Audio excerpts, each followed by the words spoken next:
Give me a Head-Bussah. Head-Bussah. The mentality, the mindset that we literally walked in and embodied, like we were winners, man. We are winners till this day. There's something that's in you. I'm a machine. That's my mind. That's my mentality. Through and through, that was me. Pick me up. Nobody can hurt me. So I was fundamentally out cold for about 11 seconds. Totally. Unconscious.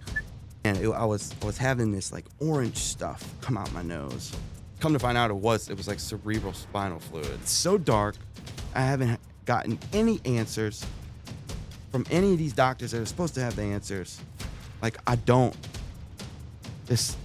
had no hope. I was fundamentally hopeless. Dude had all the jerseys of these NFL legends on his wall, signed with letters written to Dr. Kelly Ryder, thanking Dr. Kelly for saving, giving these legends their lives back. All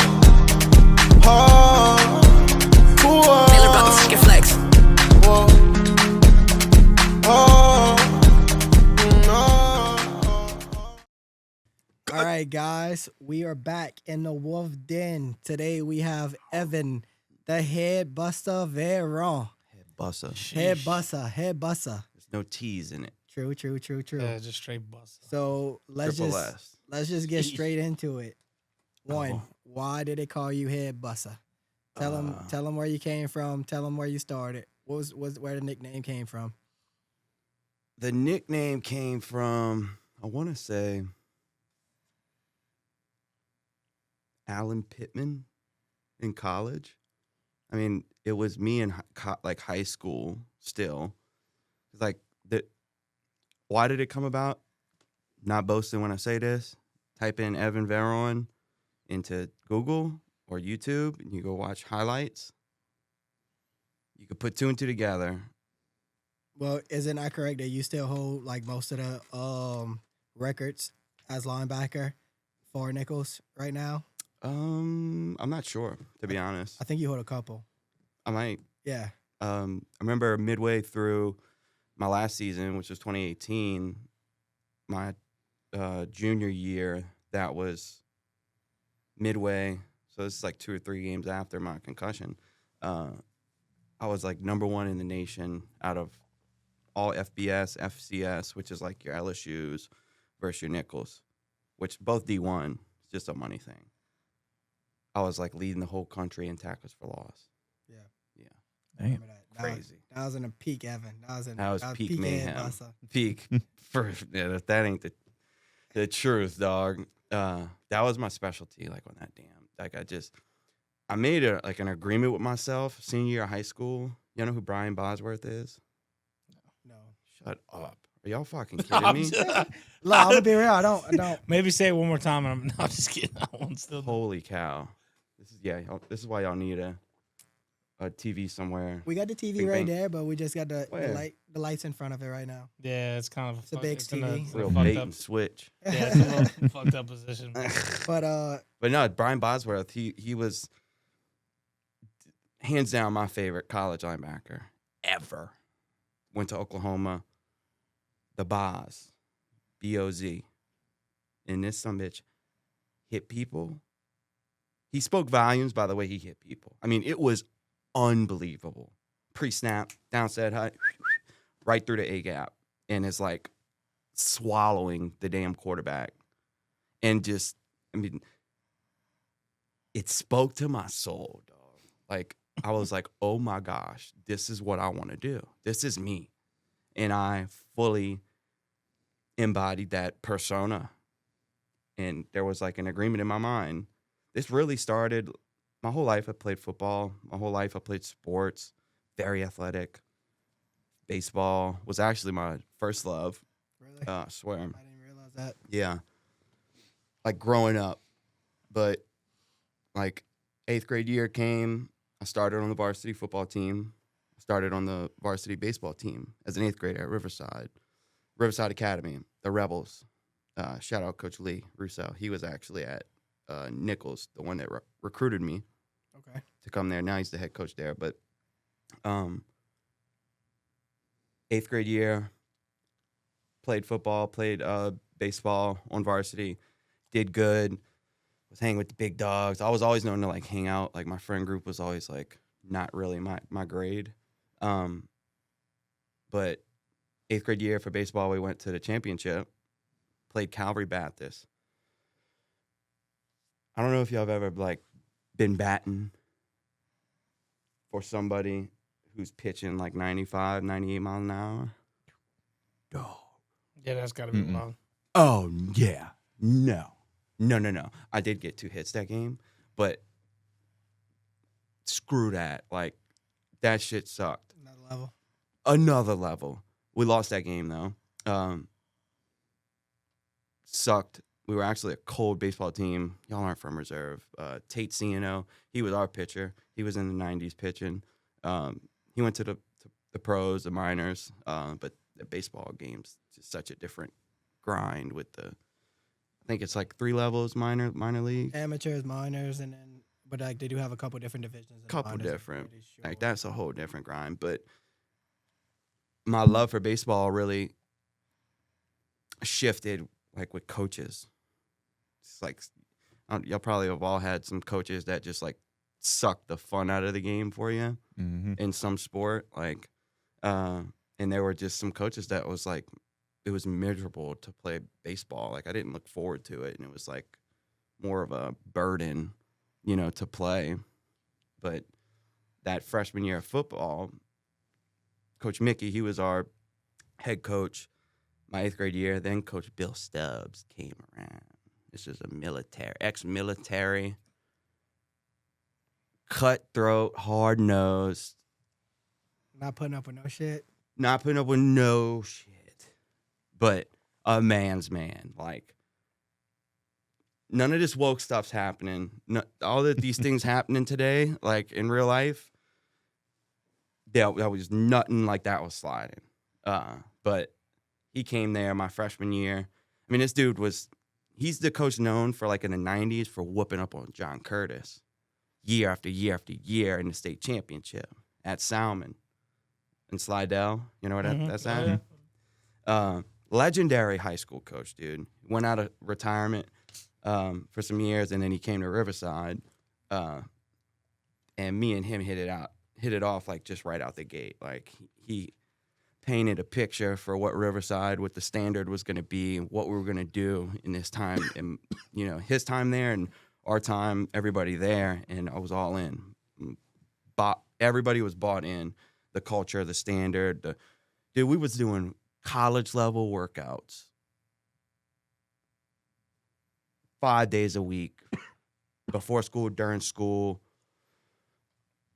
Like a whole nother level. This stuff doesn't happen at high school levels. And freshman year, we were all right. We didn't really, I don't even think we went to the playoffs. But year after year after year, it's like we really built something special at Riverside. And pretty much like Coach Stubbs' impact on me, not only in football, but like as a man, I attribute my full-blown, like my identity, was a football player.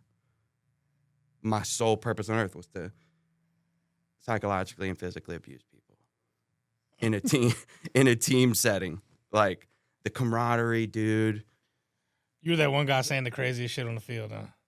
Of course, but like within, I can see him just itching, dude, ready for a play to rock. I mean, yeah, it's warfare, dude. This is like, we prepped all week for this. I was blessed with such great defensive coordinators and linebacker coaches, both high school and college.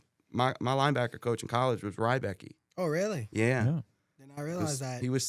Y'all did a So episode. we had Rybecky, he left Nicholls for a while, or he just he's been there. He's been there, and they just like promoted him. He got bumped up. Okay. Because Rebo was Yeah, actually, I know that's true. Coach Rebo gave him a call a while back and was like, "Hey, don't go nowhere, motherfucker. Like, I got something ready for you. Yeah. Like, be ready." And yeah. And Coach Rebo did an amazing job. Great dude. Yeah, like it's funny. So we went through high school. I had a killer senior year of like football, dog. Not boasting, I'm genuinely not. I think this is like objective. And if there's another senior year or in my class of linebackers throughout the country, if you can show me a tape that was close to mine, it sounds boastful, I know, when I say it. We get sort of clips. But, like, I was on another level, like legit. I was so obsessed. I was watching film. Like, I knew all these plays that this other team was running before they even snapped the ball a lot of the times. Like, yeah, like pre-snap. So you saying you're talking all this shit on? Hell yeah. Like, I'm in these dudes' heads. The tackle, the line, the tight end, like pre-snap. You finna go right here. This is what's gonna happen. And just, it was warfare. And that was like the funnest thing to me, you know? Preparing and executing. But the proof is in the pudding if you stuck with the formula. You know what I'm saying? So let's get into like why they started calling you Head-Bussah. Yeah. Sorry. Yeah. I get deep into it. But I got to Nicholls. It's gonna come full circle. Really, my senior year of high school, pre-games, we do all types of pre-game warm-ups, and then we get together in the field. Sometimes people do chants and stuff, and we started that really sophomore, junior, and senior year of high school, and I would always break down the defense and the linebacker groups. Give me a Head-Bussah, Head-Bussah. So I'd say head, everybody else says bust. And it was just the standard of football for the defense. And I'm really not sure if I was called Head-Bussah in high school. I know for a fact, though, freshman year when I got to Nicholls and the squad that we had on defense, Alan Pittman, Hezekiah White, LJ, that was all the linebacker room. And then our D-line was just filthy, dog. Filthy, disgusting. Yeah, Sully Lash. Whenever you was at Nicholls, y'all actually did pretty well those years, huh? Yeah, dude. I mean, Nicholls wasn't like, put it this way, the signing class we had, we all were at some point very iffy on even coming to Nicholls because they was on a 12-plus season consecutive losing streak. Right. Like, this was not a winning program. And we knew we were dogs, all individually. Me, Sully, Chase, Forcade. That was the quarterback. Sully's just got a Hall of Fame. Were you at that game recently? No, I didn't go to that one, but Hall of Fame induction into the Nicholls. Like he's like second in all time in the FCS. Yeah, FCS for like sacks. But freshman season, to answer your question, right when we got to Nicholls, the culture, like it was, we all, Coach Rebo sold us the vision, the formula. Like, this is what we're going to do. We're going to win championships. We're going to like take this whole program to the next level. Like that nice football facility they got now. Yeah, they didn't have that. It's beautiful though. I wish I would have been able to enjoy that. That's like next level stuff. Yeah, dude. Yeah. $5-10 million. I'm pretty sure that's nicer. That like LSU don't even have what they have right now. Well, no, LSU's Well, no, they taking do now. diarrhea No, poo-poo on. But no, they do now. But, Yeah, you really whenever, they just paid the listen, they no. just paid time out. I know, no, before they just paid the coach out $54 just million. wait. Before LSU actually designed their wellness center off of Nicholls Wellness Center. If you want me to spit some facts to you real quick. So Wellness center. And before the wellness center, but the LSU football facility was not as nice as Nicholls until they just redid it. Like what was it, like 3 or 4 years ago? Whenever they did the whole new locker room at LSU or whatever. I don't know when but they did the that. one at Nicholls was built before that one, and that's what I was saying. That's what I was Maybe about. like I feel like year. somebody's about to fact check the fuck out of Fact this. check me. Yeah. I guarantee you 100%. LSU's wellness center was based off of Thibodeau's wellness center, but LSU Like made it Thibodeau better. Regional, yeah. Yeah. I mean, No. Off of the wellness center, the rec. Oh, the Their rec. Their rec was based off of our rec. They always had a sick Yeah, ass wreck. but they though, made dude. theirs better than ours. They put. I don't know if they did it or I'm not no. Or what. arguing with you. I don't know. They like put like a. I know they put like a hill or something like that, like a turf hill, and then they were supposed to put like some type of lazy river, but I don't know if they did all of that. Did they at LSU? Do you know? I have no idea. I don't know if they did or not, but that's what they were supposedly supposed to do. But the point is, I brought that up is because like when you win football games, when you win ball games, especially with football, that is the moneymaker for any college here in the West. Like straight up, we won the 2 championships. We all set out to do that, and we were all bought in. Like literal sweat, blood, tears, time, effort, stress. But we all had that same belief along the lines. And in that linebacker room and with the defense, we were all sick in the head. We were all, I mean, it's not normal. You got some demons in y'all. Nah, I rebuke that. But like I wouldn't say that. Not demons, but you know what I mean. You know what I mean. Y'all got that dog in y'all. You. Like, it was just, we had some screws loose, and we loved the game of football, and we loved having the opportunity to go head up, straight up, boom, boom, and it's like you're striking dominance. You're gonna get got, or you're gonna be the nail, you can be the hammer. And I brought that same chant or that same pregame.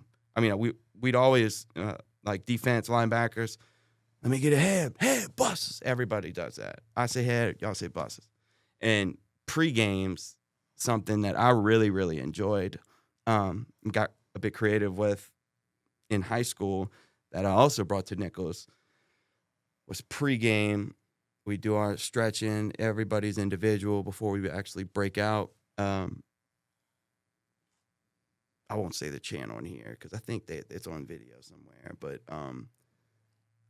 all the linebackers, like Alan Pittman, Pitbull, number 47, he was just like fascinated with the Head-Bussah talk. He'd call me OG Head-Bussah. OG Head-Bussah.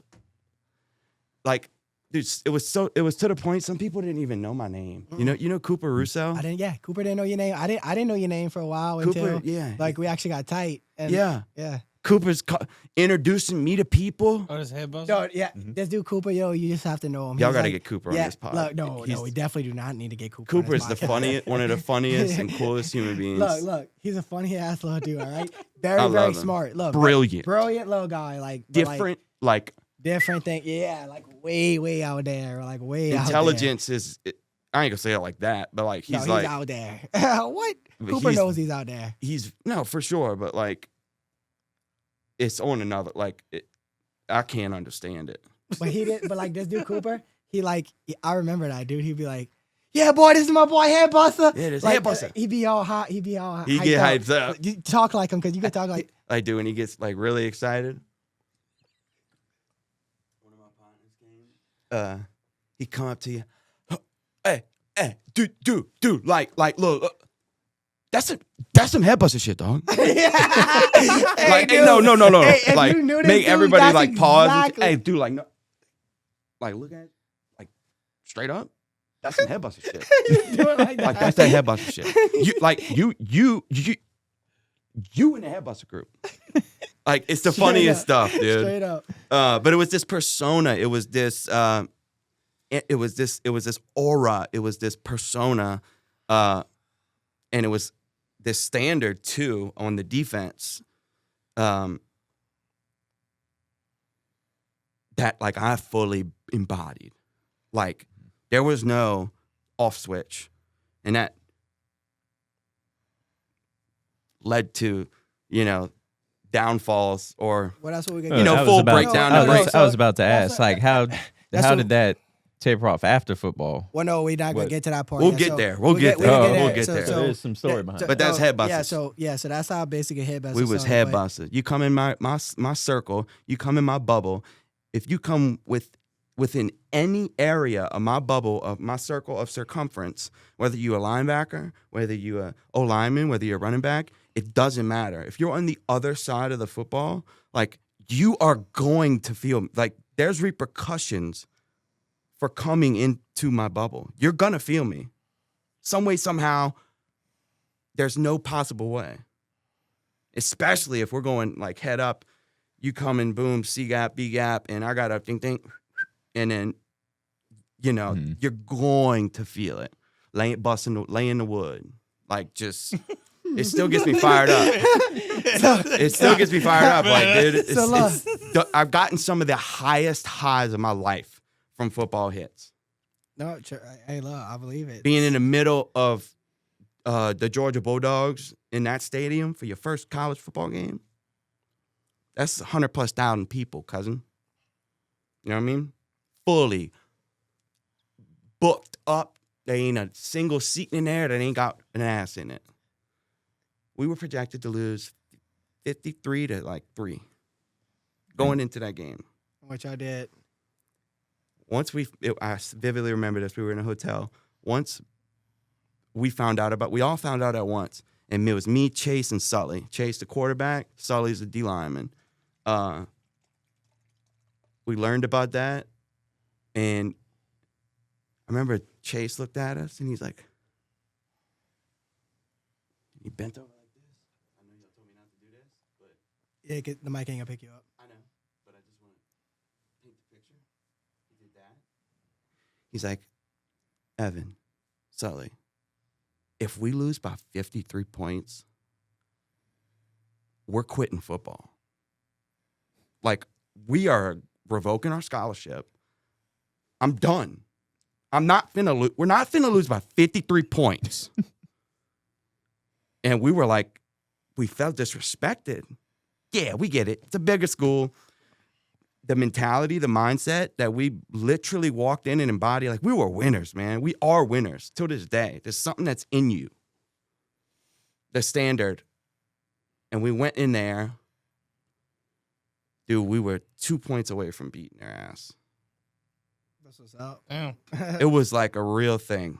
Like, first tackle was Nick Chubb, dog. Crazy environment. But you hear a lot of these stories, though, about Nicholls, the guy coming and doing some crazy shit. Like, even with the Nicholls baseball program. Yeah, beating LSU. Yeah, like, come on, man. That's some crazy shit. But going into that, I know you didn't play your senior year. Mm-hmm. So what was the reasons for you not playing your senior years and you kind of going on that downfall, I guess you're to say, that you were kind of speaking on earlier? Yeah. So, freshman year happened, was good. Sophomore year happened, went well. Played, I was more like middle linebacker, our defense, the way it was set up. And that wasn't really my specialty, although I was a good middle linebacker, inside linebacker. And junior year, excuse me, did I mess it up? Can you say it again? Very good.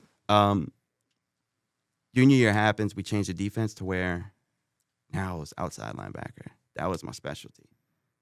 Rushing the ball, rushing the passer, and then the run game, right on the line. Never really standing up. I mean, never really like in a 3-point stance. I was standing up all the time. That was where I was most comfortable. But going back to like the Boz deal, the Head-Bussah, getting a feel for the persona, the identity that I was walking in and like I'm gonna tell a story. Fully embodied. I'm gonna tell one story that I got. October 6th, 2018, we were playing at Northwestern State University in Nacogdoches. And first quarter, it was the first or the second drive we were out there. And Coach Rybecky, dude, he had me on a whole nother level. Pre-snap. I mean, I was fully obsessed with this game, like fully. Every hour, every minute of the day, live, breathe, sleep. I'm watching film on my opponent that I get to play on Saturday. So much, like I know every first and 10 statistical percentages, 3x1, when it's 2x2, and that number 13's on the opposite side of me. Rybecky had me. He basically gave me the okay to basically forego what I would normally do in a run game situation where I'd usually have like a C gap. But in this specific, there was a few different play sets that they had. Boom. I think it was called like a go or something, to where I basically forego my C gap responsibility, and I go to that opposite A gap because it's going to open up for me like the Red Sea, and you go make the damn tackle for loss. So pre-snap on this game, October 6th, 2018, two by two. Number 13 is on the opposite side of me, and I'm on the line. I know the play. It was like split zone or something that they were running. Like 100% for a fact, I know this play is coming.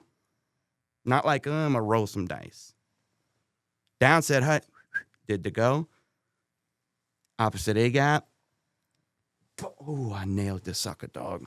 I nailed him. Homie did like a 360. Like, I'll send you the video of it. Like, solid hit, but it was like it was in the trenches. So it was like, it wasn't one like out in space to where you could like, it would be like a highlight clip type of deal. Oh, it's still a highlight clip type of deal. But I'm saying, like, you know what I mean? Yeah. Like, just, it wasn't like a catch and then homie comes in and slides him. But it was like in the trenches, downset hut, went into that opposite A gap, nailed him. In the process of me busting this dude's head, I bust my own head in the process. So I'm on my back, like upon impact. I'm laid out on my back.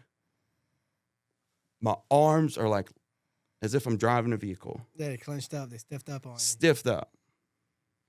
I'm laid out. I'm fundamentally fully unconscious, okay? Whenever somebody stiffs up like that, you know you just got stung. Yeah. Like stung. Yeah. I seen it happen a couple times in my life, in real life. It's scary. Oh, my God, it is scary. It's scary. I watched two of the biggest dudes I know, like, playing, like, ball, like, when I was younger, playing football, and this was, like, only in middle school. Dude, this dude runs. This other dude, the other dude's helmet cracks in 3 places. This other dude gets stung up and straight up says, "Fuck this shit. I quit this shit." I swear to God, I quit football right then and there. In middle school. In middle school. Did you remember, like, what happened? Or did you know what was happening? Or did you just kind of... Like, in the moment? Yeah. Like, so this is where it's weird, right?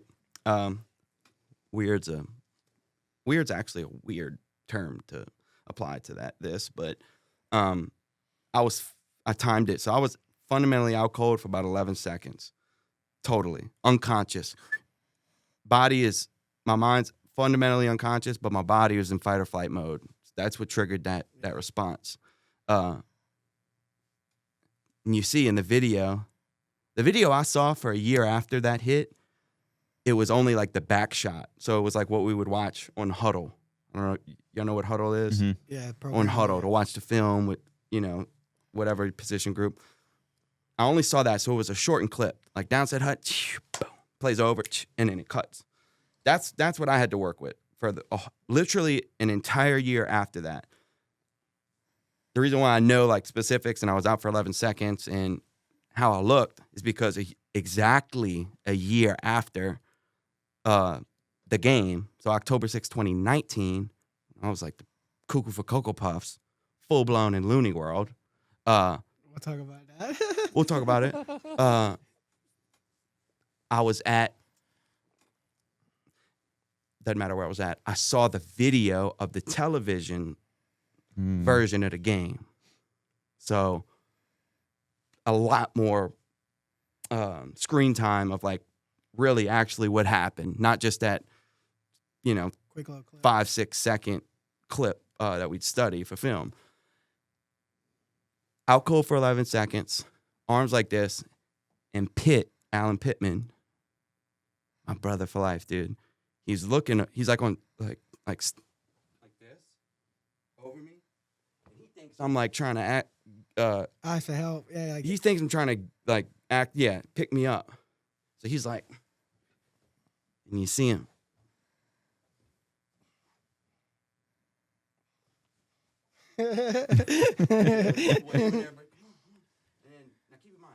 This is another like Head-Bussah, crazy, you gonna feel me type of dude. Don't care about our bodies. That's not in the equation. So if he's seeing something wrong. Yeah. Oh, It says a lot. Him along with another one, my brother Tank, Tyler Johnson. Tank, I remember Tank. Tank was cool. Tank's a Let me have. phenomenal human being. And they're all doing this. And like at 11 seconds on the dot, dude, I wake up. Like I wake up instantly. Like no thinking, instantly, I'm like, pick me up, because I see him right there. Pick me up, dog. Like, no questioning of what the heck just happened. Play the next play.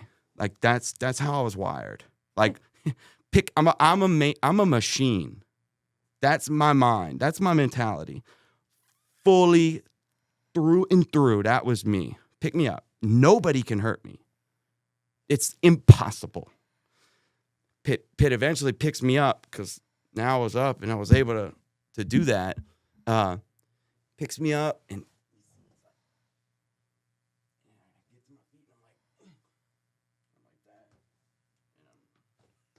like, I can't stand, dog. I can't. It was like I couldn't. My my Your motor legs weren't functioning. Yeah. Your legs are going. Motor skills were shot, gone, and thankfully the trainers that were running onto the field were able to catch me, like as I was literally about to go down again. Mm-hmm. And I'm just like, you see in the video, I'm just very kind of disgruntled. Get to the sideline. They do the concussion protocol, which is typical, such a subjective. Yeah. Yeah, like What year is it? Who's the president? Stuff like that. Yeah. I've been through that. Yeah, it's like everybody. Mm-hmm. That's the thing. But keep in mind, I'm a machine. I'm down for this cause. Nobody's getting me out of this game. I don't care what you think or whatever. They had their trainer, and then they had like the assistant trainer. She was like second in line to him in the authority rank. And Olivia, that was her name. She was the assistant. The other guy, I won't say his name, but he did the little concussion protocol, and I was just getting aggravated at this point. I'm like, dude, we're done here. I'm going back in the game. And the guy was like, yeah, I don't, kind of just what happened and yada yada. And Olivia's like, no, you are not going back into this football game. Like, absolutely not. Keep in mind, my mom and dad came on the field. Or not the field, but on the sideline. Sideline. Yeah. Like, this was like when if you were in the stand, you would be like, damn. Mm-hmm. And I'll show y'all the video and y'all understand. It'll put the piece together. But Olivia's like, no, you're not going on the field. And I just totally like in one ear, out the other. And I literally told Evan, and there's a few people that can vouch for this. Stefano Garisco is one of them. And there's 2 or 3 other ones. I just talked to somebody recently who told me that they witnessed it. But I was like, look, trainer, get the fuck out my way. I'm going back into this game.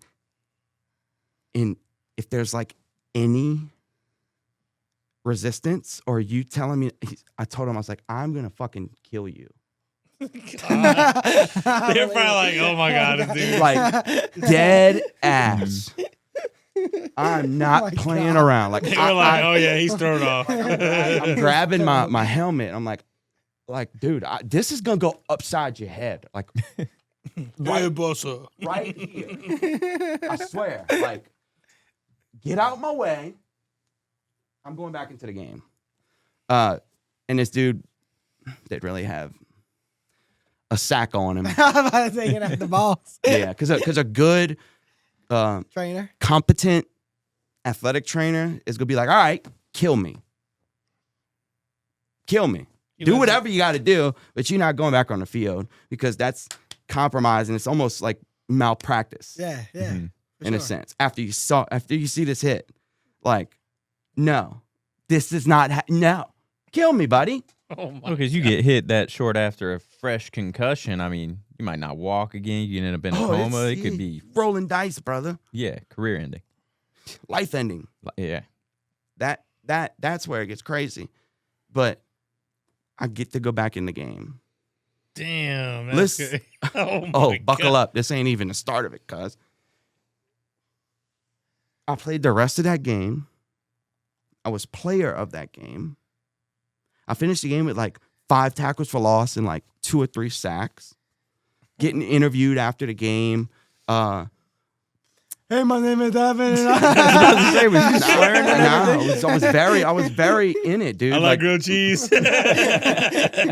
He's making them. Actually, not, dude. Like, I was very there. Like, because I'll send y'all that video as well. Like, I was still there in it because I just had so much adrenaline rolling through my veins and that Head-Bussah juice. You know what I mean?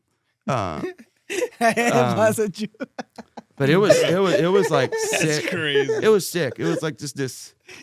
And the lady who interviewed me, it was actually that lady who died. She was the interviewer. She died in like a helicopter crash or something. Oh no, the plant. You know who that is? Oh yeah. Yes. You talking about the one that was it was It was like a Louisiana businessman's daughter or something. Yes, like that. they went to plane. That's they went in that plane. That's what it was. Yep. It was a coach's daughter. Damn, that's crazy. That's crazy. She's the one who interviewed me. Congrats, Evan. Look, you had such a great game. Rest in peace. Yeah, God rest your soul, man. Yada yada boom boom. And that was the day that fundamentally like changed my life. Or I didn't know it at the time. But that was the day that, like, boy, did I have some stuff coming through in the next year, 2, 3, 4 years that you didn't even know was about to happen. I ain't had a clue. Cool. I thought I was, because my whole, like, especially getting into college, like I said, my identity was this football player, this Head-Bussah linebacker. So, like, even the day after, a couple days out, you didn't realize nothing was wrong? Like, anything was wrong? I mean, there was a lot of things that kept happening. Immediately after, I remember like my nose like really hurt, and I still today have a broken nose from my senior year football game. We were in the championship in the Superdome playing Notre Dame, bunch of steroid juiced up corn fed white boys. Lost 13-3. Okay, sorry. I'll never let that down to the day I die. But remember when Vine was a thing? Yeah. Mm-hmm. So during that game, might have been the 3rd or 4th quarter, down said hut, sweep to this running back, little white kid. Not a little white, like, dude, these some bitches was like yoked up. I'm talking yoked. Okay, obviously these kids are on something. Like, high school kids do not look like this. That's besides the point. Passing the ball, he's running to the sideline or, the perimeter. It's just another beautiful, like, just in the mouth type of hit. Perfect, like, what do you call them? Structure, form. Like, to where you're supposed to tackle, but, like, this was a mean hit. That's on my high school tape. But that hit, they had a guy on the sidelines that went viral on Vine. Like, dude, this hit was all over the place. In the process of me doing that, my face mask went right into my nose. Some way, somehow. Like, and I don't know if you can see it right here. I don't know how good your eyesight is. Can you see it? Oh, fuck. If you ask me to see that from over there. Yeah, a little bit. Yeah, you could feel it. Deviated septum. I guess, but my nose has been broken since then. But after the game in 2018, October 6th in Northwestern, I was having this like orange stuff come out my nose, not like snot, not like boogers or nothing. And I didn't know what I thought it was. I didn't know what the heck it was. Like brain fluid? Come to find out, it was like cerebral spinal fluid. But just a little bit. Like months after, there was a lot more that came out when I was going down to tie my shoes one time. And I'm going on Google, trying to be a Google doctor and Just a little bit. No Trying big to deal. find Just a out little what bit of Yeah. cerebral fluid. No big deal. Well, yeah, I mean, at that point, so that moment right there, October 6th, after that, dude, these symptoms that would gradually come and stay, it wasn't like come and go kind of deal. Like I said, I played the rest of that game, rest of that season. I was All-American, All-Conference linebacker. We finally, oh, damn, did I forget it? Your ring? My rings, it's in the car. It's all good. It's in my car. But yeah, got the accolades. We carried that out, and we were able to do what we set out to do. But man, it was like at the expense of my sanity and my mental health. Dude, that's wild. And to break it down, oh, dude, it's so crazy. This is the wild stuff hadn't even come yet, brother. I'm about to say, I'll tell you how I'm at, Evan. And in this time period, so I had 2 fractured freshman year of college. We were playing Stephen F. Austin. I fractured my sesamoid, my left sesamoid bone in my foot, which is the balls of our feet. Right there. No, the one's right here.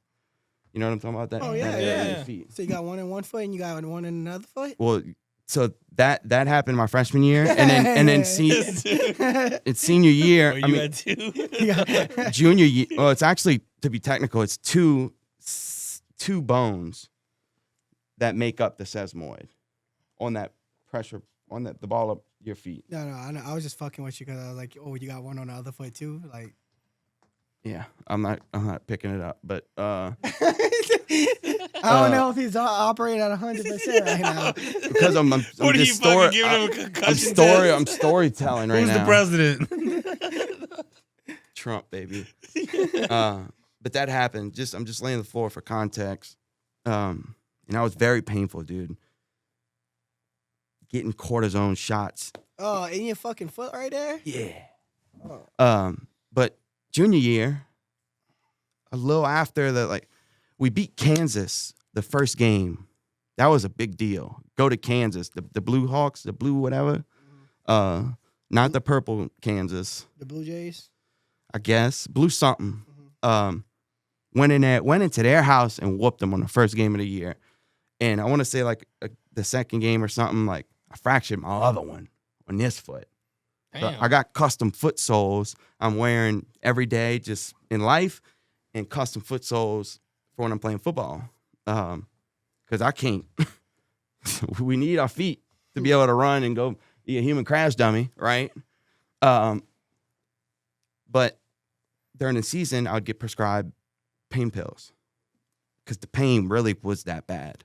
And so I got prescribed those, and I was taking them honestly fine freshman, well, the latter part of my freshman football season. I didn't take it off season. All of sophomore season, all of my junior season, for football season, for the pain. It's like, dude, I'm talking, it would look, you know what softballs look like? Mm-hmm.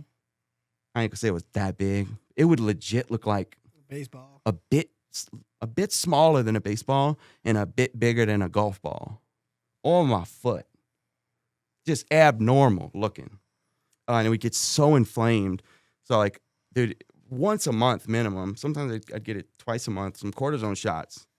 I'm talking in there, dude. It was so painful. But the cortisone shots would actually help. Yeah.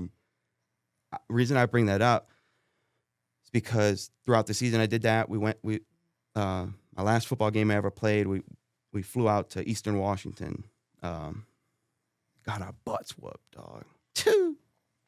We got bent over and spanked it. Okay. Last football game, it sucked. But so that was what, in December or maybe late? No, yeah, it was like the first weekend of December. We're starting to get in like to 2019.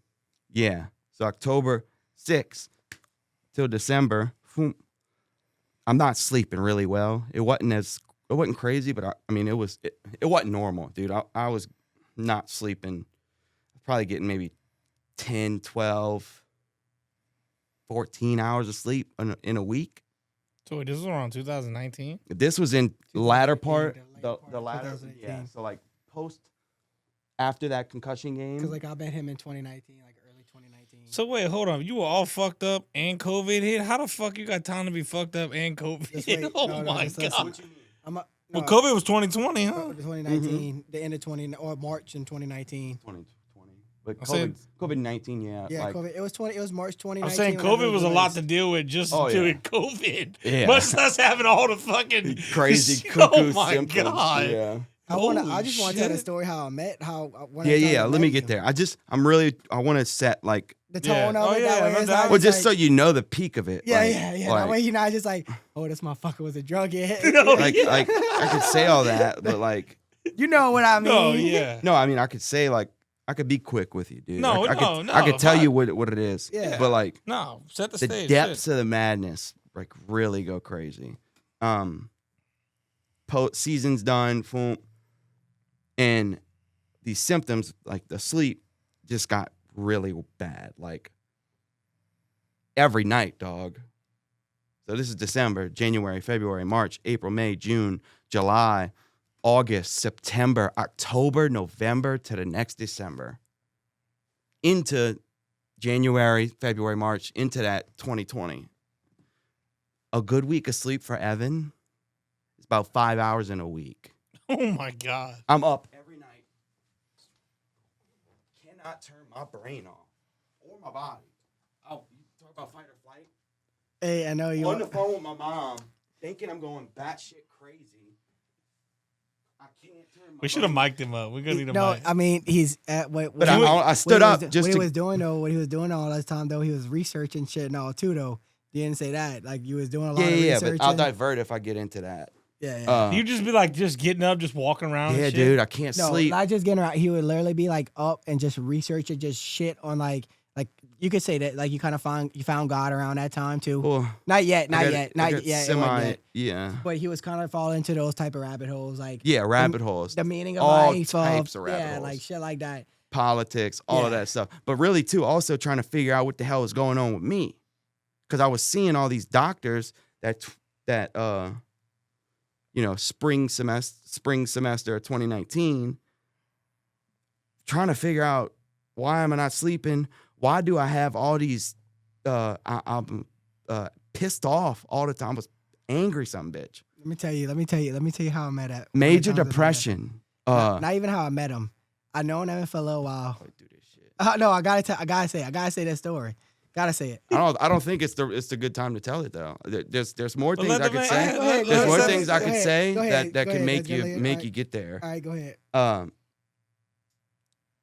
Major depression, amnesia ended up being one of my symptoms on my brain scan.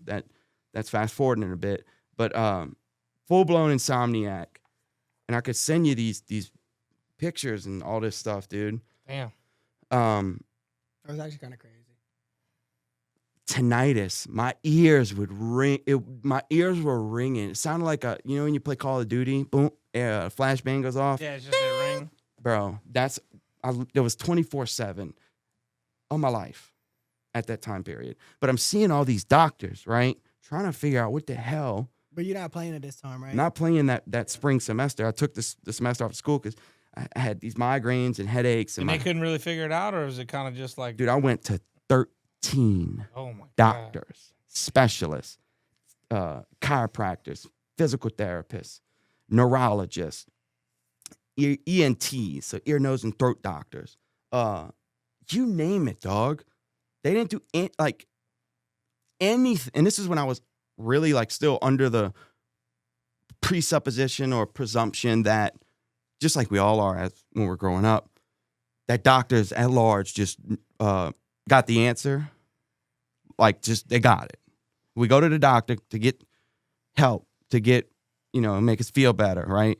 Everybody. We are programmed, at least here in the West, in America, since we come out the womb, every aspect of culture, Yeah, if something's wrong with you, you go to the doctor. Hey, you go fix a You problem. ain't speaking facts that nobody else know. Yeah, like that's it. Like that's so I was operating in that mode of being, and they just throwing migraine medicine at me, all types of different migraine medicine, benzodiazepines for my sleep.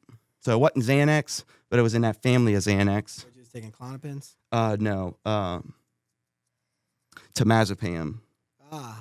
Dude. Temazepam, which didn't help me at all. And also that's like it's also like a classification. That's like is that even considered a benzo? I thought it was considered it's a benzo. I thought that was like considered like too like a for insomnia. For insomnia. Yeah, but like I thought they gave that for people with back pain too for some reason. Who knows? I don't know, like a skeletal type of deal. I don't know. Maybe they gave it to me for sleep, And it would just relax me, kind of. Yeah, I bring this with me like everywhere because I run hot, dog. I'm just a hot son bitch. Oh no, you got sweat right now. I mean, do y'all think it's kind of like It's hot in here. okay? We don't have the air running. Okay. Could we run the air? No, because it's gonna get. It gets loud on gets the camera, loud.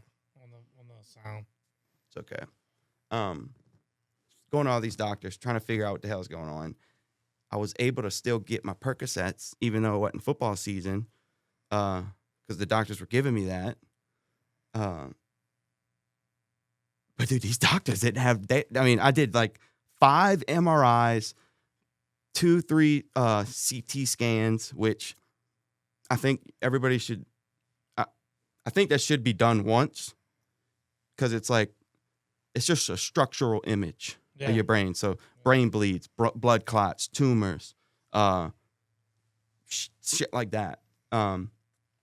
Nothing like of the sorts, came back. Obviously, you can't detect a brain injury from those types of scans.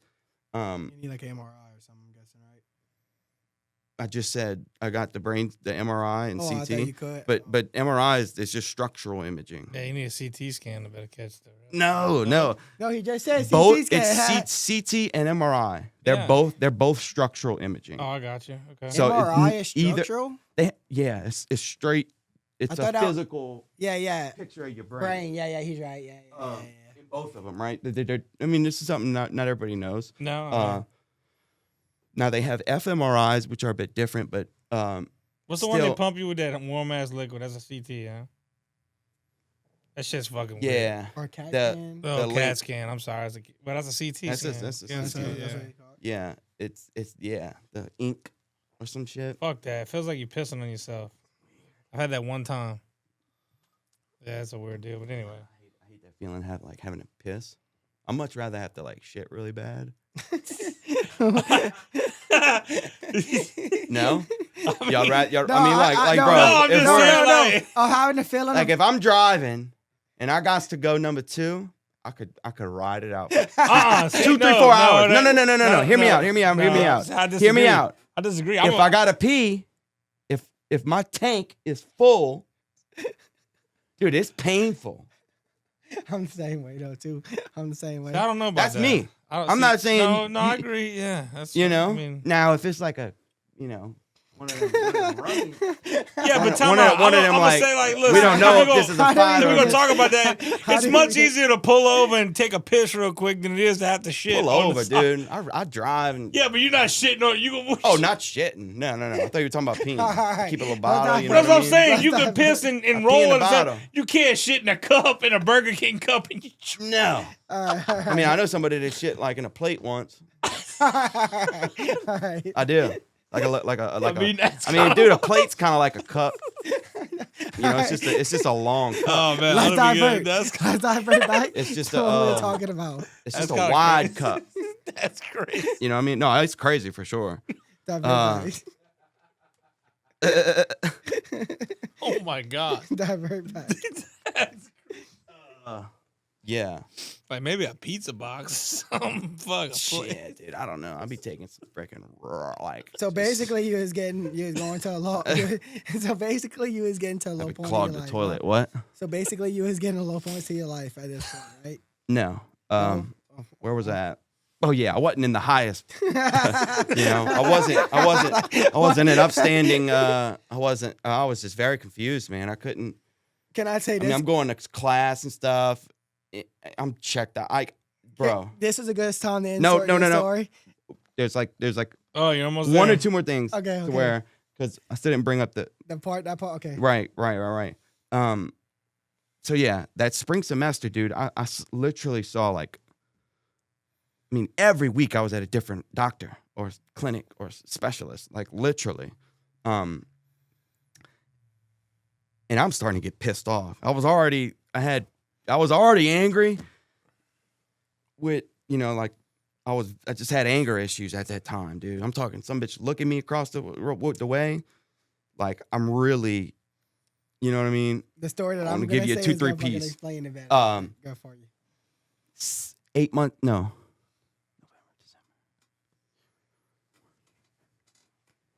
8 months after the first hit in 2018, June 28th, 2019, I'm stopped at a red light in my Mustang. Stop. Truck hits me going about 65 miles an hour from behind. I'm stopped at this red light. Obviously, whiplash. Boom. Head hit steering wheel. But the whiplash, that's what was so strong. Dude, you could have been in like that Final Destination shit. Like that's some shit. Like dude, that's crazy. So crazy. Holy shit! I honestly forgot, but I forgot you had that Mustang. I forgot about that. Yeah, I missed the Mustang. It's like you cheated the football death, and then now it's like just life just keeps coming back. Yeah, he's like, we're gonna get him on the next one. Well, I really wasn't very hopeful at that point. Oh my god! I really wasn't, man. man, because I'm stopped. And some bitch comes, boom, totals my Mustang from hitting me. It's a truck, okay, going 65, and turns out it ended up being some bitch I went to school with in middle school. It's besides the point. Ever since then, the craziness, all the symptoms, which I thought you're like, man, this can't get any worse, right, dude? It's like they went, all of them came together and we're like, decided we're going to go into 5th gear now. Yeah. So the headaches that I was calling migraines during that time period, that 8-month time period, they weren't migraines. I figured out what the hell migraines were after this car accident when I couldn't be in a room full of lights without literal shades on and a bucket hat, because if I didn't, I'd be vomiting. I bent up in my room like that crazy. I couldn't be in any light. Light would just spin me out of control. That and just the short-term memory got really bad, like really bad. Couldn't have 30-second conversations with you without totally forgetting what the hell we was talking about mid-sentence. Now at this point, this was like literally the peak of my mayhem, and dude, I didn't feel normal. I did not feel normal, like I could operate and just even be a part of society without taking the Percocets. Like it was very out of control. I mean, you hear about it. You're like, man, I don't want to. You got to be careful with it because you can spin out of control. Like we all hear that, but like seeing all these doctors at this point, boom, and I'm, taking a whole script to where, I'm out of my whole script for the month after like day 3, after getting it. So is this a good time for me to add and in decisions were getting so crazy, it would just level up and ramp up, and my decision making was not, it was severe. Like the decision making part of my brain. Yeah, everything was skewed. It was all. It was so bad, dude. And without that at the time, I did not feel normal. So let me tell you so I met Evan a little bit before he went into got hard into that, right? Me and Evan were cool. Like he knew who I was, I knew who he was, right? So this was whenever I was living with DJ, and me, DJ, we have our other friends there, whatever. Well, Evan just really knew me and DJ. Like, he fucked with me and DJ, right? Yeah, they had a few people over there. Yeah, but they had a few people. But, like, you didn't really fuck with nobody else. Well, fucking Evan would just randomly, bro, just walk in the fucking house. We'd all be watching, like, some UFC fights or whatever the fucking case was, whatever we were doing. And this would be, like, twice a week. This motherfucker would walk in the house, dap up me. What up, Nick? Like, no shirt on. Like, yeah, no shirt on, no shirt on, no nut. Like, just, and then, like, I'm talking about, like, 11 dudes in the house, like, all sitting down in the sofa. He skips up fucking 6 of them, fucking daps me up. What up, Nick? What up, Evan? Skips fucking 5 more. Goes to DJ. What up, D? Smacks D up. Goes to the kitchen counter. Crushes up like 7 fucking Percocets. Hits like 3 fucking lines out of him. Goes back. Lay to D. Walks back. Lay to Nick. Didn't even fucking acknowledge another motherfucker in the room. And just walks out. He just needed a countertop. He needed a hard surface. He needed a hard surface, bro. That's so crazy. I'm telling you, like, in college, bro, this was like a tour. This was like twice a week. We were like the this. Console in the car wasn't cutting it. This was like one of the. Well, I didn't have the Mustang. Oh, that's true. Yeah. Fuck, you didn't have the car. So he had people dropping fuck. him off and shit. Like, we would give him fuck your eyes every now and again sometimes. And Holy shit. yeah, I mean, to speak to that, so like the Percocets, the doctor stopped giving them to me. You know, Once they figured out, like, oh. no, it wasn't that. Oh, they didn't even fit. Yeah, They just figured out, they like, just did. fuck, like, we can't give this kid fucking Percocets no more, probably. Well, Well, yeah, no, because, I I mean, mean- obviously they're going somewhere if he needs them that often. Yeah, and I mean, if Oh, they where you figured going? it out, that'd have been good. But they didn't have a fucking clue as to what the hell was going on. I mean, No, I meant they probably quit giving you the Percocets because, like, You was going back to the doctor just and any asking him? any doctors. Yeah, but you Yeah. was going back and asking him, like, after 2 or 3 days, like, hey, I need more. No. oh, I thought that's what you meant. No, Oh, no, okay. no. I was about to say, yeah. wasn't that well, that's stupid. why they fucking said no. No, but like, you know, I'd get a script Yeah, and then, Right now, 2 or 3 days. you know, yeah. as incompetent, or there's a better word, that the conventional medical or the how harmful the medical system is here in the West, as bad as it is, at least my experience with these doctors, it's very difficult to get pain pills. Oh, no, for sure. You have You to have a know. legit reason. I had So an look- eligible, like, in my, like, dude, Sounds like It couldn't- is nowadays, but like I'll tell you like this, like me personally, like I have family that deals with, you know, addiction issues like in those areas and pain and shit and all. I've been having doctors with my rheumatoid arthritis been trying to prescribe me oxycodone since I was like fucking 15, 16 years old, and I always was like, no, like I never even filled out any of those scripts. Fuck Good. that shit. Like, cause yeah, I saw what happened to all my people that was like in my family. I was like, dude, this is Heck not no. the way. Like honestly, dude, if I would have did what the doctors like really told me to do, because like I'm gonna be real with you, I had doctors from the age like that had my mom brainwashed and shit, and didn't realize, dude, they had me on a mix of fucking Vyvanse and Klonopins at 12 years old. Think about that. Yes, I had doctors putting me on Vyvanse and Klonopins at 12 years old. You know what I used to do? Speedballing. Listen, I knew it wasn't good. I knew I didn't like the feeling of it. I knew It's I didn't not like how normal. no, Yeah. fuck no. And they were just like, oh, this kid's too hyperactive. That's uppers and yeah, downers. I know. That's what I'm saying. They're like, oh, this kid's too hyperactive, but he can't focus and pay attention whenever he's on this medicine. Oh, so let's take the edge off and let's. But then he gets anxiety whenever he's rolling ball That's sacks. okay, exactly what I'm saying. So they literally had me on a mix of Vyvanse and Klonopins from that young of an age, and I'm just like over here like, what the fuck is going on? So I knew it was bad even back then. fuck, they were using you like those test monkeys that just got out. Yeah, the well, way. look, check it out. I used to hide them in my mom's car. My mom, one day she was cleaning out her car.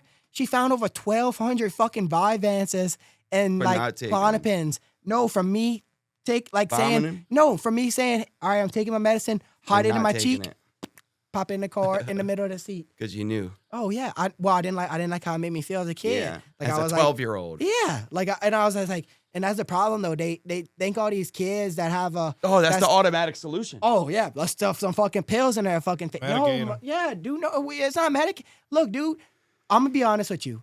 I've had teachers from a young age that knew that I would be something big in life and that I would be successful in no matter what I did. And then I had also teachers that was like, Trying to shit on you. correct, like, why the fuck y'all friends Yeah, with we this all kid? got I'm talking that. about even at a young age though, like talking to my other friends and like Like I'm talking about teachers like being like, Petty. why y'all friends with this kid? And I'm in middle school and I'm hearing this shit and I'm like, fuck that bitch. Y'all friends with me because we fucking have a good time together. I'm gonna raise hell in this class now. That's what I was like. Well, so I mean, but like the people, crazy. but the people that did believe in me and shit, like they do have good teachers out there. Like they do. Look, so like I'll be real. I have I'll shout them out. I'll say these Coach Fusel and I can't remember. I'm sorry for the I can't remember her husband's name. Coach Fusel's husband's name. Fusel? Yeah, you know her because she does a lot of stuff at the Thibodeau. Yeah, you would. She does a lot of stuff at the Thibodeau Wellness Center. She does like a lot of things involved in the community. What does he coach? They were Coach Fusel, the woman, was the athletic director for Assumption High for a while, and then her husband, Coach Fusel, was like a teacher and stuff. Well, he was one of those guys who was never really my teacher, but he kind of saw me around school and knew kind of like what I did and all. He was like, look, Nick, he told me this specifically one day. I think I just got out like out of school suspension or something. And we're walking down the hallway and like he ended up meeting up with me and all. And he was like, look, Nick, I don't know what you do. I don't know what you got going on or what's happening and all. He's just like, I know one day though, I'm gonna see you somewhere big. And I'm telling you that. And I always had some teachers that was like that and told me that and believed in me. But then I had also those other ones and they're just like, I'm happy to see. Got it out for you. Yeah, you know what I mean? But like I'm happy to see. It's almost like, haha, in your face, bitch. Look at these other teachers who kind of knew. Picking the right enemy. You know who Patrick Big-David is? PBD? Yeah, PBD podcast? Yeah. You know, you gotta know. If you saw, you probably would. Very, very wealthy dude, but he had an insurance company. PBD, Patrick Big-David. Now he's got Valuetainment. Oh, yeah. Solid, like a big operation. Privately owned. He was an insurance guy, but he's super America, like super capitalism. He grew up in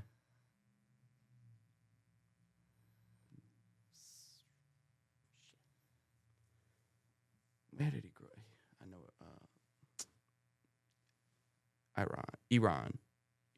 Oh, I know who you're talking about. Iran. Yeah.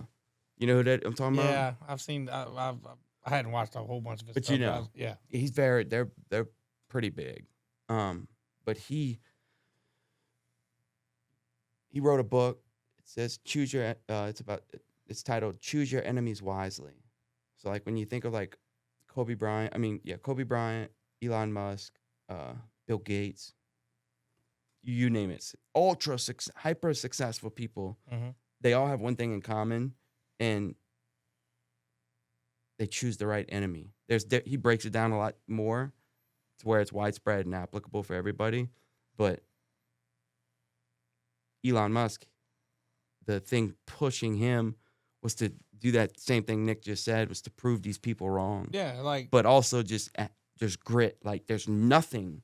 What was the old saying? Keep your friends close, but your enemies closer. Yeah.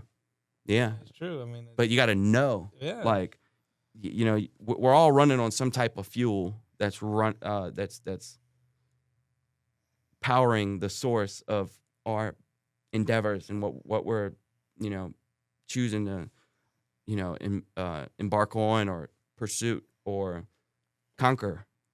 Business, girls, don't matter. Pick what drives you and then stick with that. Yeah, and like that's kind of like what you talked about with the football stuff earlier. I mean, look, you had that one drive, and that was it. That's all you knew. With the Bosworth, you talking about, right? Yeah. And it's like decision, like there's nothing that's going to stop. It's dude, the power of the mind and belief. It's the most powerful and like literally life-changing weapon that exists on the face of the earth. It is the power of belief, faith, and like through your mind. Yeah.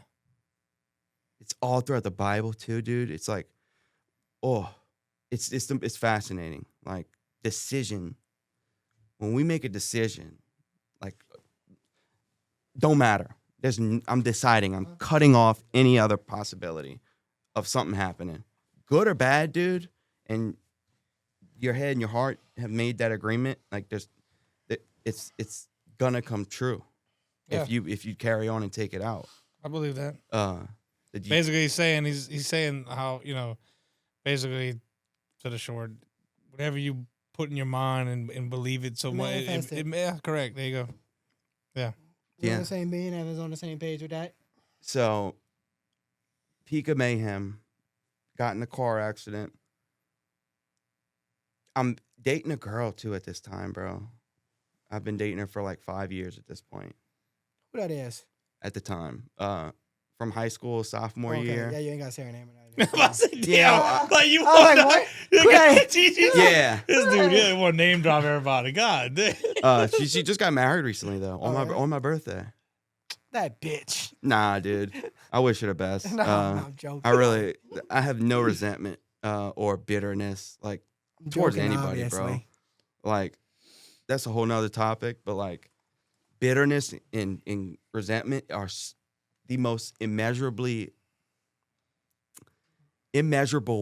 weights that get attached to your mind, your soul, and your body. That literally, there's a launching pad right here to your next level. You step on that, it don't work because you got all that just extra bitter weight on you. Yeah. But I'm dating a girl at that time. I was on like my third or fourth neurologist. And this point, like I'm like, okay, none of these months know what's going on. None of them. I don't know what's going on with me. I was making so many bad decisions, bro. Like the neurologist I was seeing at post the car accident. So this is like late July. Basically was like, oh yeah, we're not going to play football this semester. Obviously, like, and this is their whole, what's the word? This is their whole approach or methodology is listen to your symptom, and then diagnose you with something that, so doc, I'm depressed. And obviously it's a little more, doc, I'm depressed. Obviously it's a little more in depth than that, but it's essentially they listen to your symptoms and give you the diagnosis of basically the same thing you just said that you had the symptom of. Right, they're repeating the same answer you just told them. You're depressed? You're not going to the root of your the depression. Cause. Yeah, correct. You're not going to the root of it's the all cause. external. Oh, you can't focus. Okay. So on and so forth. Anxiety, thinking. That's the medical system here in the West, which I did not know at the time. Redshirted that year of football. And dude, this is where things got like really, really crazy and dark. So stopped getting prescribed the painkillers. So at the time, but keep in mind, like,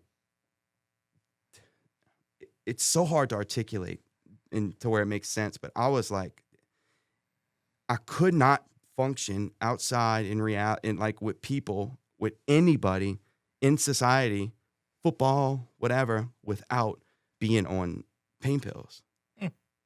Damn. At that point, like it was so bad, bro. Like it's hard to put the pieces of the puzzle together to articulate how I was feeling. So that's what I took to feel normal, because it all accumulated at that time. So Percocets I was taking, graduated to roxicodone, and then the roxicodone turned into fentanyl. It's the same looking type of pill, but getting them on the street, boom, they press it. That's what we got, the fentanyl epidemic in this country now. You know, not a lot of people are buying pure fentanyl. That's the stuff that you're done. You touch a little bit of it. This was like pressed roxicodone. I'm not a chemist or anything, but it's killed a lot of people in this country. And I was, at this point, daily I was taking like 6, 7, sometimes 8 of them a day. Yeah. Crazy. And these pills, these pills are not cheap. And so you could put 2 and 2 together. How do we get money for this? Just a lot of bad decisions, dude. And I was 20 years old, bro, and I remember being I was outside. I was on a train. There's like a train track by Nicholls. When I couldn't sleep, dude, which was every single night damn near, I'd get on this bike I had because I was staying at the new apartments, the Acadian Villas. Sometimes I'd even run or walk. There was this little trail basically through a neighborhood, and then there was like a train track. I'd go on the top of that train track, on top of the train, drive all the way there, get on my Bible, and we just watch the sun come up. Like often. But I remember thinking, and this was before I started reading the Bible, when I would do that, like, dude, I don't think I'm going to like even be able to, I don't think I'm going to see my 21st birthday this year. I don't. It's so dark. I haven't gotten any answers from any of these doctors that are supposed to have the answers. Like, I had no hope. I was fundamentally hopeless, distrustful of a positive outcome. And early September of 2019, it's almost a year after, met this hippie dude. Guy's name's Garrett. I mean, I'm talking, dude, he had the long hair, John Lennon glasses, like, smoked his reefer, like. Are you leading into the? Yeah.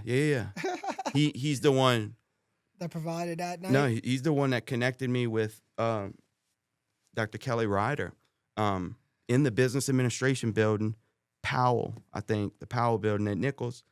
This dude just comes walk up to me. He's like, bro, have you hit your head recently? Never talked to this dude in my life. Never talked to him in my life. So, and I'm like, I just look at him. Keep in mind, I had anger issues at the time. I'm like, yeah, but I'm like, what's up with you? Like, I don't even know you. Like, what you freaking me out a little bit. What's going on? You and me, Evan, back then, like, this ain't how Evan would have been, like, really, like, who the fuck are you? Completely what different. What the fuck? Who the fuck are you? Yeah. Like, fuck you got going on? Like, who the fuck are you walking up to me, motherfucker? Yeah. Well, that's how it was like, dude. I didn't have a switch. I didn't have no reasonable. Surroundings, what type of environment we're in, who we're around, that was out the window. To speed it up, he's like, dude, I just had a gut feeling, bro. Like, I see you here looking at the computer, and I could just tell something's up. And he was dead. No, he was spot on, though, because that computer light would just mess with me bad. That motherfucker was zoned in. He knew. Oh, he was on. He was on point with it, brother. He's like, dude, there's this guy. He's like, Dr. Kelly Ryder. This guy helps all types of people, all ages, genders.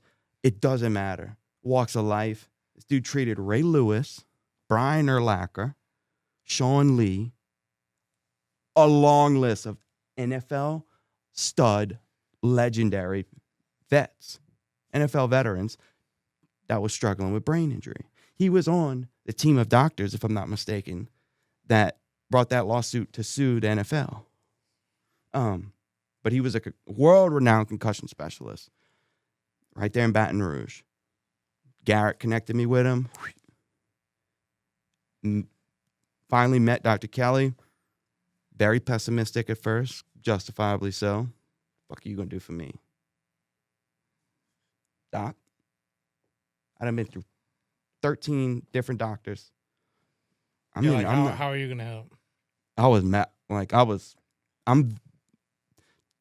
The volume is down a lot with how I portray these things, but I was like very animated. Yeah. You knew how I felt. It was from the heart. What the fuck you gonna do for me, motherfucker? Like what? Yeah. Like but he dealt with it like a G, like a boss, because he was a boss. And he's like, you see all these? When I walked into his clinic, this dude had all the jerseys of these NFL legends on his wall, signed with letters written to Dr. Kelly Ryder, thanking Dr. Kelly for saving, giving these legends their lives back, along with, dude, pro dirt bike riders, skateboarders, X Games, every Hollywood stuntman, as well with everyday people. So his specialty was brain injury, and he had all this stuff. But he's like, bro, you just gotta trust me. He's like, hop in this hyperbaric chamber. I'm like, what's that? I never heard of that. And he had 3 of these tanks, 2 in one room, another one in another room right next door. He's like, I'm not gonna get into it with you right now, like break it all down, the science of it, but just get in there. We're gonna do it. We're gonna get you into this chamber, man. We're gonna get you right. I'm like, fuck, dude, it ain't gonna hurt me at this point.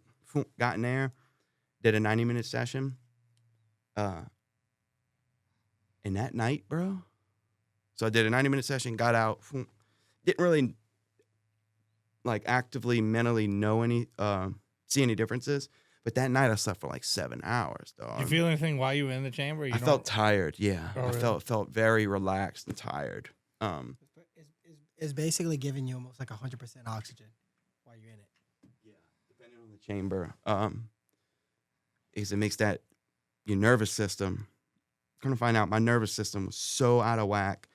Parasympathetic was just almost non-existent, which is our rest and digest aspect of the nervous system. And my sympathetic was true to roof. It was like all the way high, which is our fight or flight or flee response. So you were in that the whole time? That's what I was in the whole time.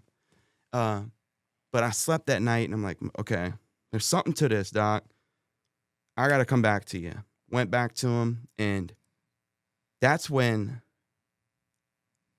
I did what's called a QEEG, quantitative EEG, brain map. It's a brain scan.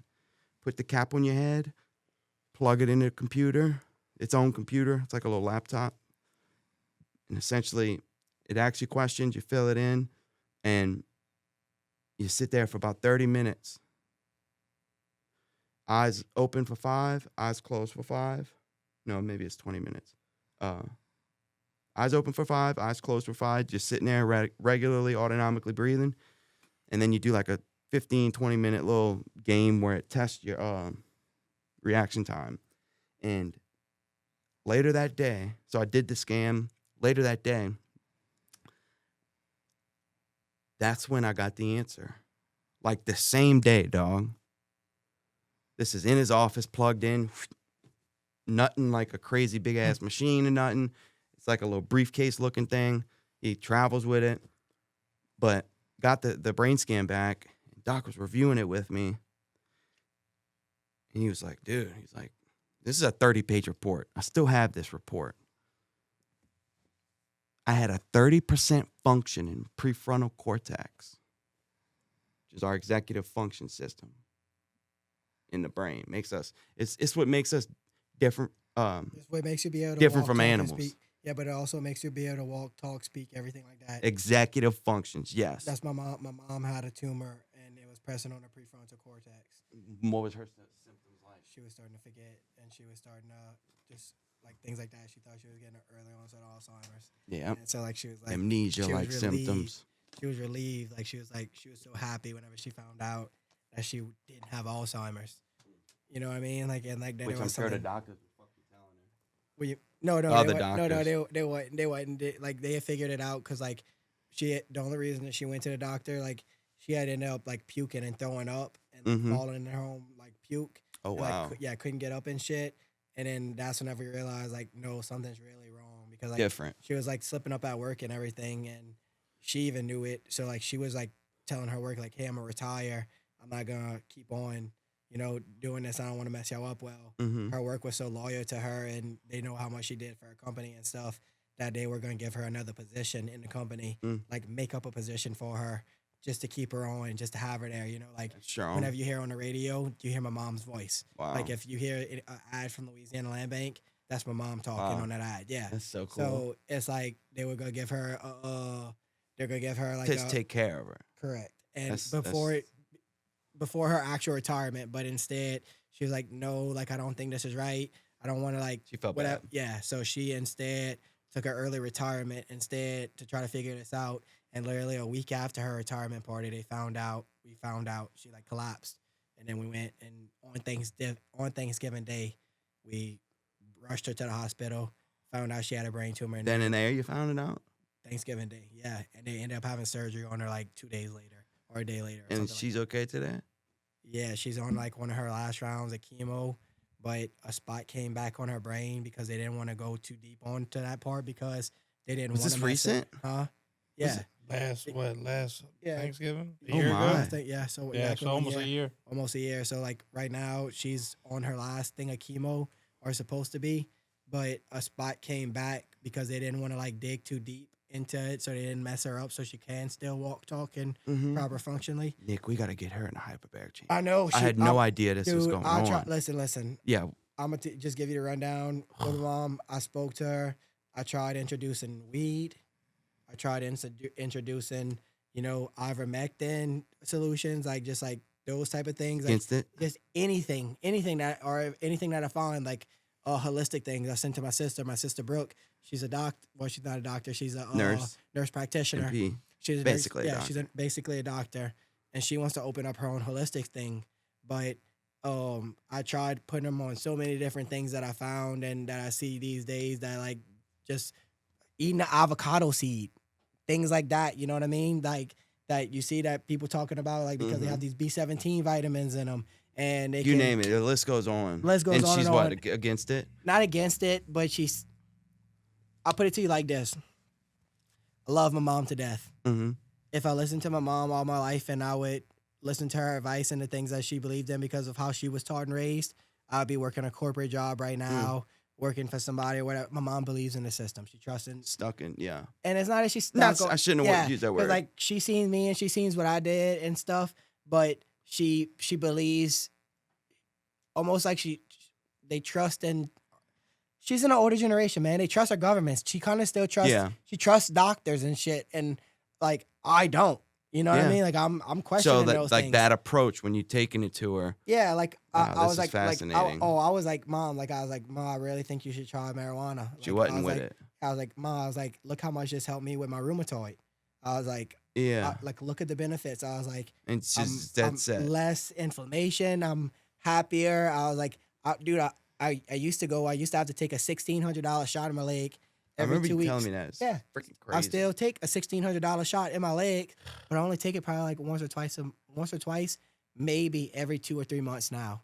If that. Like I got to the point to where a week. Huh? Oh yeah, a week. It was a week. It was at one point. That's how bad it was. Like I still can't bend my wrist back and all. Like, see, bro, this is what I'm talking about with this damn system. Well, that's what I'm saying and all. But I think mine personally, I think it was a vaccine injury because I got my last set of vaccine. I got my last vaccine whenever I was 16 or something like that, or 17 before I was going into like my senior year. That caused the rheumatoid, you mean? Yeah, like after I got that vaccine, all of a sudden my thumb started getting weird, and I couldn't crack my thumb or like pull it like this no more, like I used to be able to. And then it started like getting tight like this. And then all of a sudden now I can't bend my wrist back and shit. So it progressed and all, but I've been in like a, what you call that stage? I can't even think of the name of it. Spectrum? No. I've been in the what you call it stage. Not whenever you like, remission? Yeah, remission. Marital. I've been in remission technically with like because my stuff isn't progressing. If anything, this one actually, I used to not be able to even bend this wrist back this much. This is actually progression. Like this is a lot of progression compared to what I used to be. Only used to be able to go probably about right there. Like this one, I'm still like only right there with it, right? Yeah. But would your mom be like? Would your mom be opposed to hyperbaric? No. To having a discussion with somebody who. I don't think she would be opposed. She would have a discussion, but the thing about my mom is like she's scared. I understand. With my pawpaw, for example. Totally understand it. My older cousin, Brittany, I wasn't at the age yet to kind of like do the situation for her, but my pawpaw had Parkinson's, all right? The main freaking like whatever treatment for Parkinson's or whatever is fucking weed. No. Recently, brother, have y'all ever heard of ibogaine? No. This stuff's gonna change the world, bro. It's the most, hands down, like Head-Bussah level, powerful. Head-Bussah. I like that. He used that as a scale. Head-Bussah derived, strongest psychedelic known to man. Like, hands down. Let me finish my thought. They're finding studies for what it does. Right, I mean it's called ibogaine. It's from the Give me 5 buses. One, like the dudes. No, dude. This is like a 24. This is like a 24-hour trip. Well, but you gotta like nurses gotta be around you. Oh, so this is like a whole God. Yeah. But this goes back to what I was talking about you earlier. When I knew you were gonna. You can't fucking let me finish. I had to text you. I texted you on it. He does. He fucking. I see it. Honestly, dude. I see it on the shorts and shit. I was waiting. I follow y'all, and I'm like, ooh, this some bitch Nick.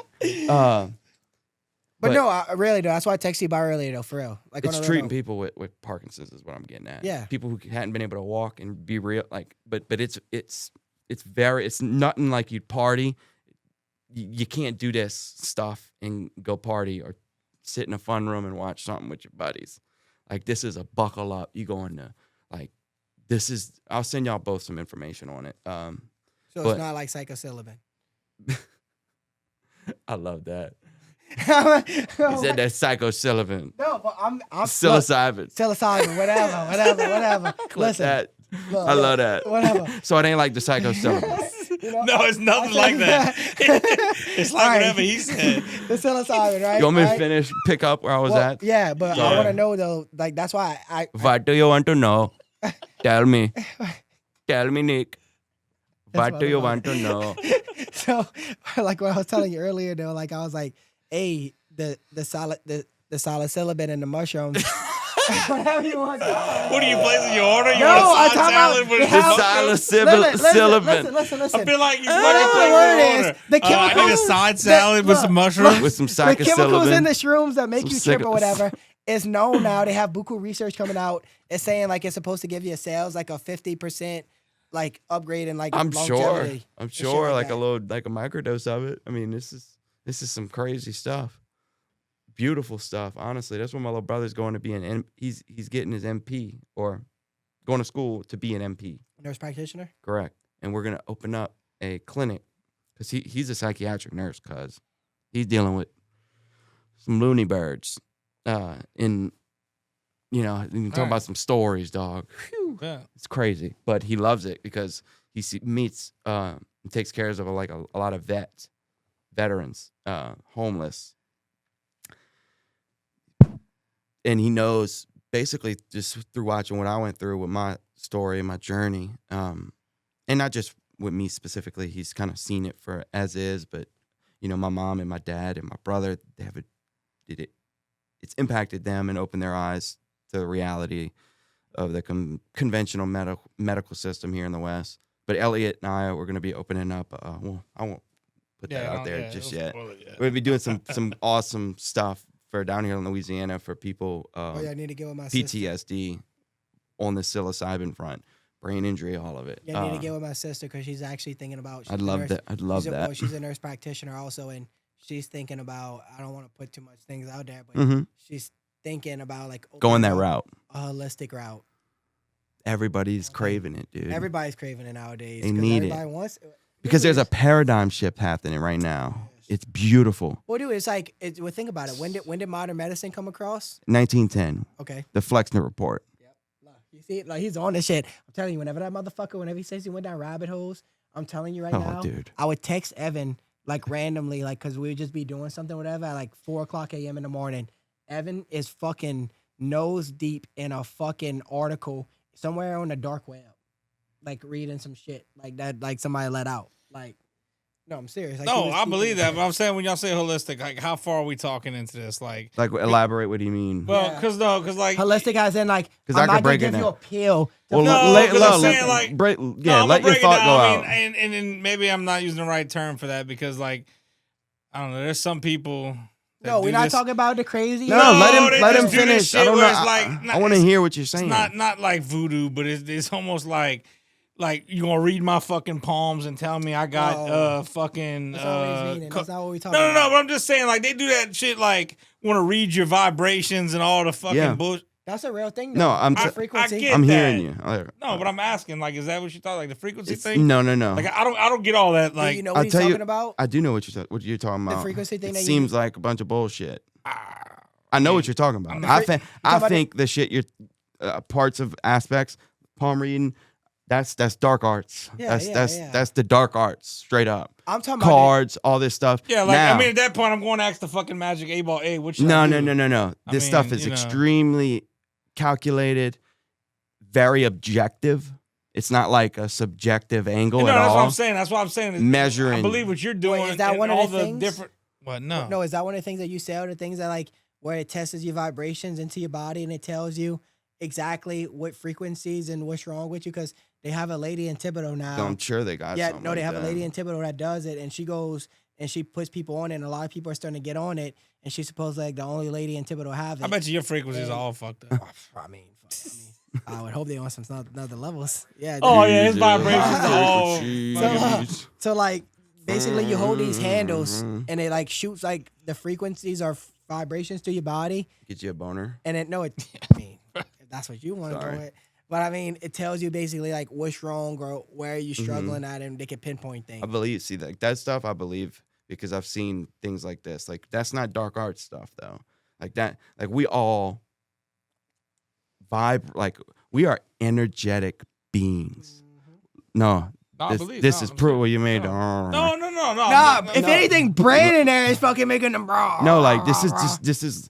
Yeah, this isn't no hoopla. This isn't no hoorah. Like he wants to like stay we shades. are. Yeah, keep looking forward. Spirit. We are souls.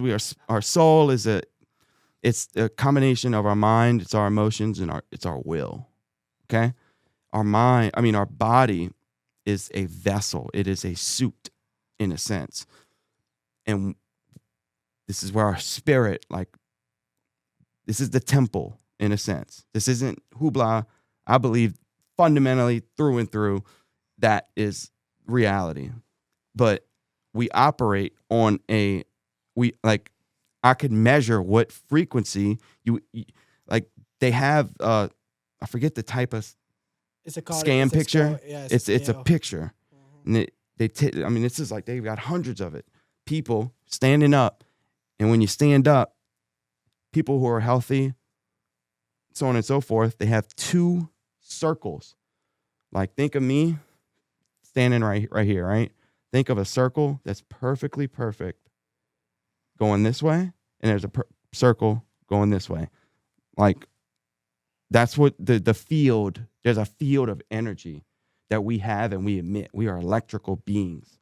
And there's aspects to when certain people aren't healthy or doing certain things or maybe holding a device, a phone that is emitting EMFs, that circle is not harmonious anymore. What does it mean when you got a square and a triangle? Because that's what I've seen coming up. I haven't seen none of that. You better watch, genuinely. You better watch out what you say with that, because I haven't seen that. I'm just saying, like, a lot of they got mixed opinions on it. Like, I'm not for sure, but like a lot of people like they like say like the 5G shit is like poisonous.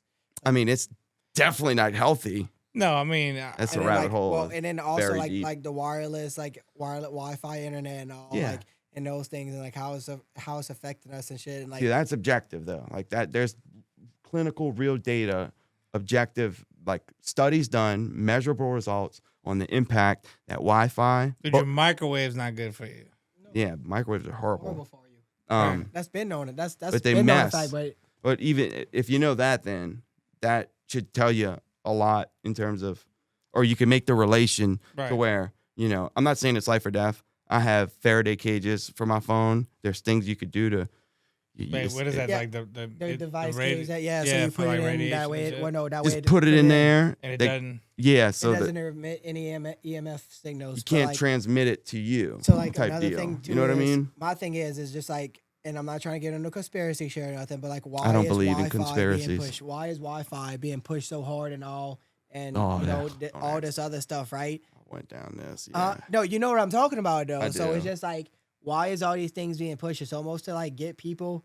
It's I feel all like to like be in kind of like a chaotic state. If no. that makes sense. It's to get them in full control. It's new. Might be world. to communicate with the aliens. Yeah, aliens are just demons, brother. Sorry to tell you. Hold up. That hold up. is No, hey. You know, you haven't been seeing all this stuff about the three eye atlas. He's gonna go down this seeing all rabbit this hole. stuff with Atlas. That's one thing. It's all pushing together things that are happening. If you read the Bible, not from a religious lens, just be inquisitive and just read. Dude, it is the most divine code of truth that is like objective truth. My whole life, I looked at God and religion as like, it was very skewed. Religion. Do this, you go to hell. Control or Control all that stuff where it's all about relationship. which we didn't really dive deep hard into, but Evan did wow. find God in all of that situation. We didn't dive hard or man. deep into I'd it. but- imagine because yeah, if but- not, I mean, he'd have well, walked yeah, in and yeah. snorted Yeah. his fucking pain I pills mean, in through there. all, I mean, through all of obviously these he's That things dude, and yeah. all, yeah. Let me tie up that and so we could dive into that. Like, Dr. Kelly, I got the brain scan results back. And like you said, when you, or maybe it was your mom's story, like you had that sign of relief when you figured it out.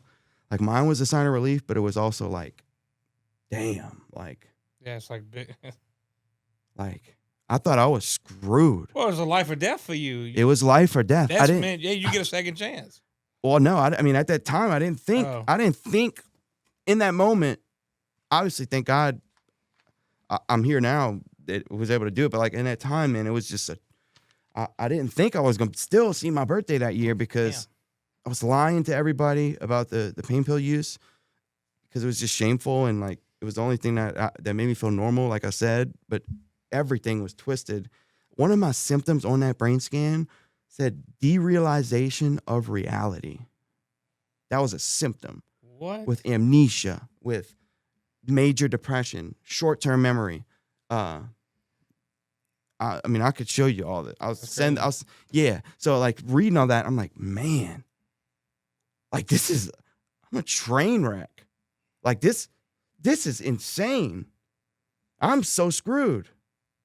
Instant fear, negative, going to all that stuff. And then Dr. Kelly walked in, dude, because this dude was treating people from 6 a.m. to 6 p.m. every day. He had people set and going into these hyperbaric chambers. People with autism, kids with autism, strokes, diabetes, cancer, brain injury. That was a specialty. Post-surgery of ACL, any type of post-surgery, pre-surgery, cancer. So many things. And, I mean, it was clockwork. 6 a.m. to 6 p.m. every day. Filled up. So he was out there attending to people that were, because he was a sports chiropractor. He was that for the Dallas Cowboys at one point, before he got his own practice. But I'm in there reading it. I'm like, man, like, dude, I was like, just like crying, dude. I'm like, man, I don't know what. Like, there was just so many things going through my mind. It was just no hope. And he walked in, dude, and I swear it was like in a figurative sense, but damn near, honestly, also in a literal sense. Like, it was as if this room had no lights in it, zero, pitch black, dark. And then when that door opened, there was light actually coming in for the first time in a very long time. Almost well over a year and a half, okay? And I just broke down. Like, thinking in my head, like, you don't know what's going on. Thinking in my head, you don't know, like, this, I'm screwed. And Doc's like, you're not good for sure. But, I mean, Dr. Kelly has revived and restored people with damn near like 1-2% brain function. Damn. Yeah. That's wild. An equestrian rider, drove horses her whole life, falling off horses and stuff. And yeah, I mean, it's worst shape than me with multiple regions. Mine was just my prefrontal cortex. In that, basically, he's like, dude, he's like, you just got to trust me. Like, all these, if you look around my office, like, I mean, it was the first time, like, I really believed and felt, and the first time a doctor or a professional expert expressed, like, man, I'm going to do anything I can to make sure, like we're going to get you better. So at this point, did he even still explain the process of how he was going to heal you, or no, he didn't kind of give you the technique? Kinda, like. Because I remember the first session, he was like, "Look, just get in, yeah, up, and let's let it work." Right, essentially. Hey, like, I will tell you, we are cutting up on time, so I do need you to kind of. I'll wrap it up. I want you to go into I want you to talk. We'll about do a part 2 as well, but I'll wrap it up. I want you to go into kind of how you got into your sales. Yeah. Fuck, where was I just at? Dr. Kelly. What about Dr. Kelly? That he got everything right for you, and that he really fixed you. Get the smoke. You see that? That looks so cool. From then and there, I got from that accurate and objective assessment. He was able to then give me the accurate, objective diagnosis of post-concussion syndrome, which is essentially a bruised region or regions of your brain. So my hard drive was severely bruised in a certain area, thus causing my software, being my mind, my emotion, my will, my personality, to be all out of whack. And when he explained it to me like that, it made all the sense in the world. Like, yeah, if I get your computer in there, stand up, and I'm just constantly hitting it dude, think about football. I'm hitting people damn near every day of the week. If you drop it enough times, it's fucking fuck up and malfunction. Right. And that malfunction, just like on a computer, it'd be with all the apps and whatever. That was my mind, ability to think, just make decisions. I'll send you all my scans too. Post-concussion syndrome. So I got the assessment, diagnosis. Only when you get those first 2 steps done, are you able to get to that third step, getting on the road to permanent, full recovery of anything. But this case, it's really true for brain injury. Logically, that made sense to me, and it made all the sense to me, and it still rings true today. It's something, but he's like, this is the plan. Boom. We're going to get you in this hyperbaric chamber. We're going to be twice a day, 90-minute sessions, once in the morning, once in the evening, 4 or 5 days a week. There's no set time, because with hyperbarics, it's like everybody's different in terms of how they heal, and there's no set protocol for this. You know what I mean? You just start getting into it. There's intricacies and nuances with every case, but he's like, all right, so you ain't been in school? And I'm like, no, I've been in school. He's like, you've been in school this whole time? I'm like, yeah. He's like, how are you doing? I'm like, Doc, I'll be honest with you. I'm cheating my ass off. I can't stay in class and focus if I'm not, on the Percocet or something, on the pain pills. I can't do it. He's like, really? He's like, how'd you do last semester? I'm like, I'm Kernel Code of Commitment number 3 was find a way for the team. I said, Doc, I found a way. He's like, no. We're not dropping out, but I'm writing you an excuse. You cannot be in school during this time. So you can focus on the brain cannot continue to. I was doing accounting stuff, all this stuff. I was majoring in business administration, and that's what I did, dude. I was basically in the middle of fighting with Nicholls to get paid or get them to cover my hyperbaric chamber sessions, which that was a battle. It was a battle. I bet. But like Dr. Kelly was such a he was like an angel, man, like legit, just like something I thought was going to be the death of me, dude, ended up being my saving grace. And if it wasn't for Dr. Kelly Ryder, I would not be here today. I would not be on the path that I'm on. I would not be here. Yeah, I just wouldn't be here. And he's like, twice a day, 4 or 5 days a week, we're going to be doing these hyperbarics. We'll reassess. But like right out the gate, he didn't even worry about the payment with me. Yeah, he was like focused on your health versus. That's it. Because it was like you said, life or death. It was life or death, right? And that went so far with me, dude. Like, that impacted me in a way that. Yeah, because if he'd have started out with, oh, hey, by the way, you got to pay me this, and you'd have been like, well, look, because the stuff's, yeah. I'm sure, hyperbarics is not cheap. Yeah, it's not cheap because insurance doesn't cover it, even though, it covers 13 on-label conditions. And I was about to say, so why is that? Because they're saying it's like a. Why do you think? Yeah, well, and it's ponder. Yeah. Just ponder. Yeah. Insurance companies, pharmaceutical companies are in a twisted, sick relationship. They don't want to fix you. They want to. Well. A customer cured is a customer lost, brother. You know what I mean? Yeah. But that's what I did. I dropped out of school. I was actually taking one class. It was 1 day a week, though. It wasn't crazy. It was like, I remember the professor was Miss Melanie Boudreau. Beautiful woman. Very, very good teacher. But she understood kind of what I was going through as well. Worked with me. But dude, that's what I did. That's all I was focused on. But I really was only getting better.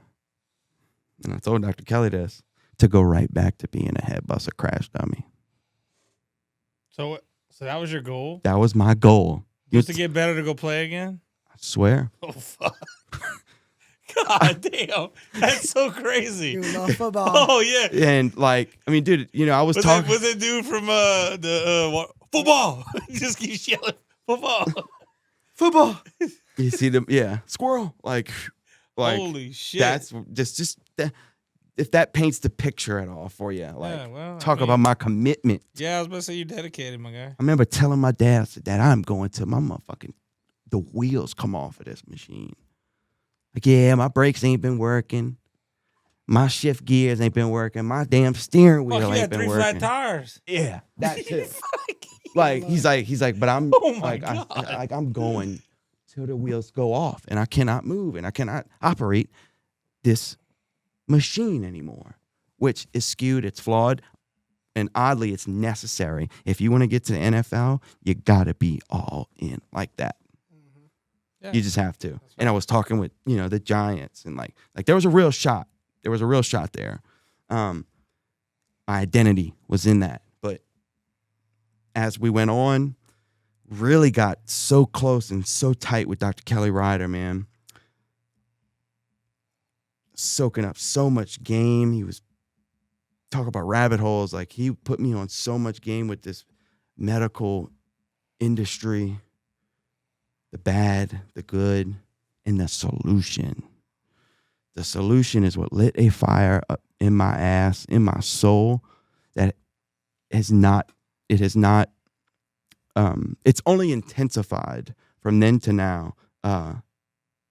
Like a real movement, a real mission that we were really about to undergo. And because after I got my brain scan, he was the first person. Before I got it, he's like, all right, so is there anything you want to tell me? I'm like, no. He's like, you sure? And me, I was just such a utter liar, like pathological, bad. I'm lying to everybody because I'm the man. I got to portray the Head-Bussah persona, but specifically in terms of like the drugs. He's like, you sure? I'm like, yeah. Dying with a lie. gets the brain scan back. And that, remember I told you I broke down. Like once I got the actual results, it was a relief. But he's like, no. He's like, no. What are you? Basically, the rug was like pulled right underneath me, and he was the first person I told him about it. Like I'm like, Doc, I'm like in a bad spot, like with these pain pills. And he it was so common to him, people with brain injury that he's treated who are doing fantastic today that had pain pill issues. Because it's kind of the same thing that made him feel normal type of thing. But he had this method. He got me connected with the right people. Not like AA system stuff. It has like a less than 5% success rate. Since its inception. That's a whole nother story. Did what's called NAD IVs, nicotinamide adenine dinucleotide. In short, it's a coenzyme that we produce, and it's like the anti-aging. It is the elixir of life. It restores DNA, restores pathways. But with drug addiction, it rebuilds those telomeres, and like at the right doses, IV, something that heroin, for instance. I never did no heroin, but withdrawals, that's an ongoing few days kind of deal. You do the NAD 10 days, once a day, every day, at 1,000+ milligrams. Like after day 1 or 2, there's no withdrawals. There's no urges. And they look at the brain before the IVs and after. It's like they got holes in this substance abuse brain before they do it. Those holes are filled in after the 10 days. Just the body's ability to re-heal itself. So I did that basically.